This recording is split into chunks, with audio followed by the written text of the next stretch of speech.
get the radiators in, get the board in, hopefully get the power supply in so I can see where the cables are going to run. And then after that is when I sit there and I look at it and I look like I'm doing nothing, but in reality what you're doing is trying to see if you can get the lines to be straight. You know, how is the loop going to run? How does it make sense? Does it make sense to go, you know, pump to cards to radiator to CPU to radiator back to reservoir, or is it, you know, going to be more efficient to do, you know, cards, radiator, CPU back to reservoir? In all the testing that we've done, I have not seen any difference in temperatures based on like that type of configuration, unless you're doing something silly like, you know, not going through radiators. Yeah, but for the most part, there's been a couple of degree difference. There isn't that much of a difference in all the ones that I've built, whether they've been dual cards, single cards. You know, it's just more aesthetics at that point, I think.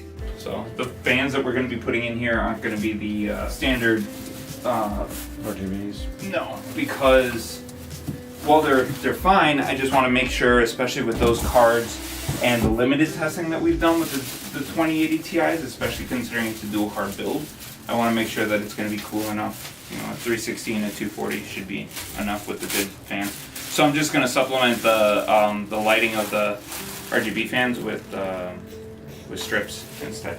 So put in the board, put in the radiators and the fans. Yeah. Oh, that's kind of cool. Every one is slightly different too, because you know, to measure the distances. That, but then also too, you know, doing an X299 board versus a Z370 or a Z390, just how the board fits in there, how much space I have between the VRM heat sinks or just any part of the board, because I want to make sure that I can clear that too. If I'm like, oh yeah, it would be perfect to run straight from this spot to that spot, but then there's, you know, VRM heat sinks in the way or something like that, then it doesn't help me. First time.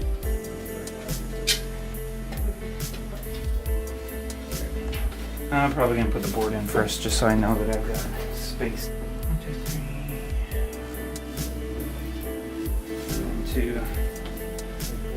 We look at the MSI one that I did, because that one had a triple radiator and a double radiator in it, because that one will show me that I have the fans on the top, that I have them on the bottom of the radiator.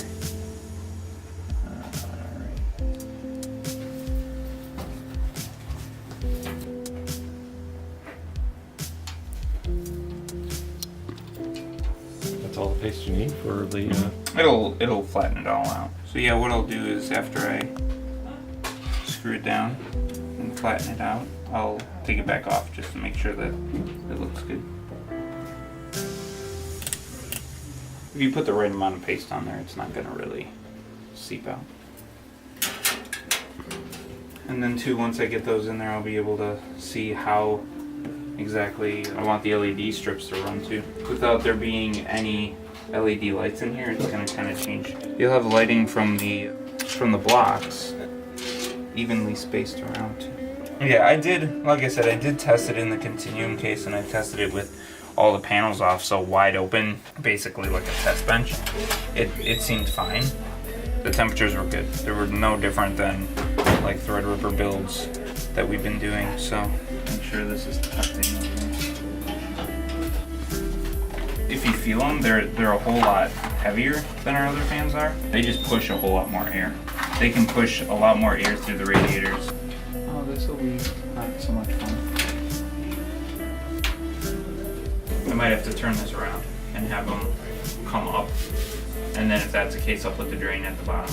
Thinking about the MSI one, I believe I had 3 pipes that went down, because if I put this here, it's just a little bit cumbersome to run tubing, because there's going to be a ton. Like I said, trial and error when it comes to how this is, you know, how things are put in, because I have to remember, or have to draw on how I did it before. It'll hold the reservoir. There's 2 different ways of doing it. I can use a pump shelf, so that the pump sits on a shelf, or you can do it with these, which will hold on to the reservoir instead. Either way is secure. It's just a matter of, again, aesthetically, how it looks. This will give me the option to then slide it up and down based upon where I want it or where I need it. That's a personal preference on the customer. You know, it's all about what they want. the flexible tubing, which you can't really do much as far as custom goes from that. I mean, the runs are going to run the way that they are, and that's it. They're not going to look any different. It is what it is. With the hardline tubing, it's more of, you know, an artistic thing. So the other part of this is, if this one's coming out of here, how much room am I going to have left? Have it as low as possible, and it gives me enough room. So yeah, the cards aren't a factor. Those will sit in there just fine. So I don't have to worry about trying to negotiate where the tubing is going to come out of the card or the pump because of that. With these two, it gives me the option of turning the pump left or right if I want it to come out. Like say for example, I want it to come out in the middle. In looking at it in this way, it's not really going to cause me too much trouble to turn that around. I should have enough from behind to get down there.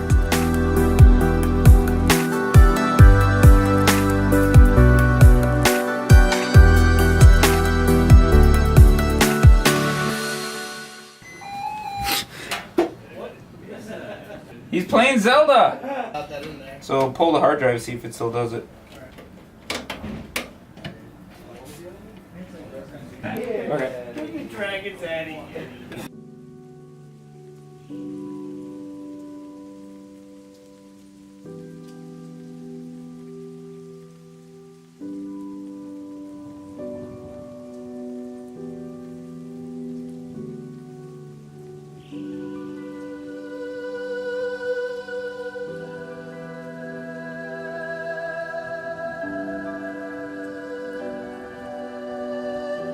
I'm gonna blow air into it and make sure there's no leaks.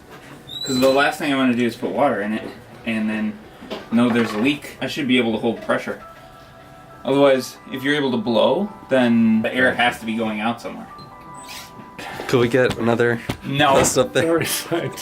Especially like the 90 degrees that swivel. Every once in a while there might be one that's bad come out of that sealer. You can hear it or you can just feel it. And then that's when, you know, because you blow and it's like just blowing up a balloon where it actually goes somewhere. It works, right? Alright, got my distilled water. Got my beer bong, cups, and a bottle. This is already treated water. It's distilled water with an anti-corrosive, algae. I have found that it's just way easier to clean this way because a lot of the colored coolant is going to stain all the pieces. So if you put in blue, all of these pieces now have to stay blue. I suppose you could change your coolant color, but it's going to be gross. That's why I like to use the colored acrylic tubing, just, you know, as the color, because then I can still use this and it's not a big deal. The only places I'm really worried about leaking are right there.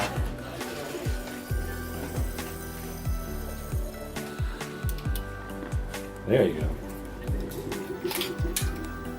Also, by powering it up, that sort of puts it through the line. Yeah, it'll suck it through. So right now, it sucked it through the cards, pushed it through the cards, down into here and into the radiator.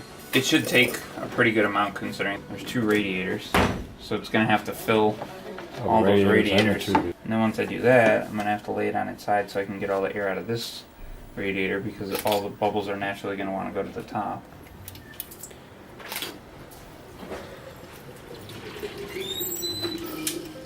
Yeah, it'll take like 3 or 4 things. The only time you'll know when it's starting to be full is when the water starts to come back down. Up, yeah. Yeah, which as soon as I start to see it come through here, it'll eventually come through there, and then I can keep it running while you fill it? Yeah.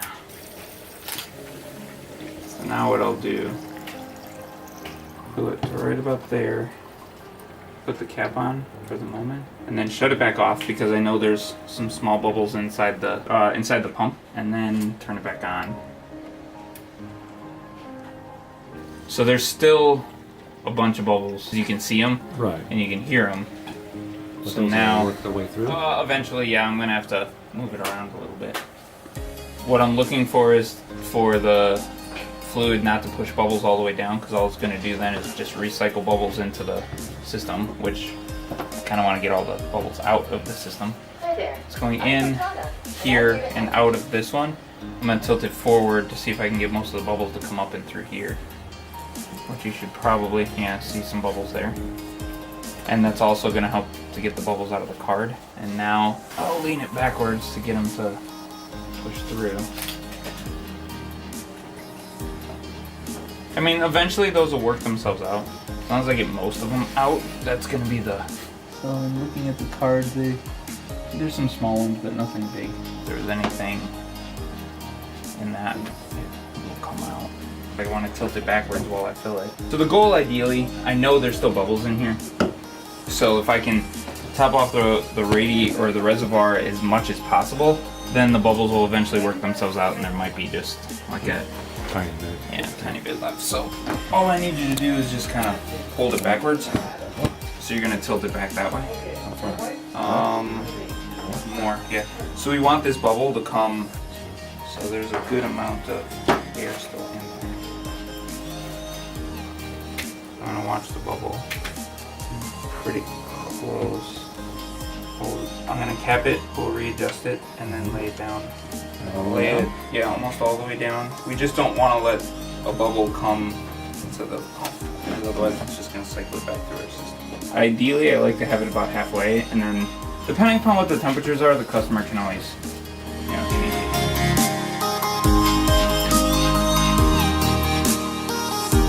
There we go. Now it just needs its OS. QA will do testing. It'll ship to the customer. This is in the Stratos case. It doesn't have the Stratos fans in it. Like I said earlier, it's just because these fans will push more air. So it should keep both of those, the two cards plus the CPU cooler.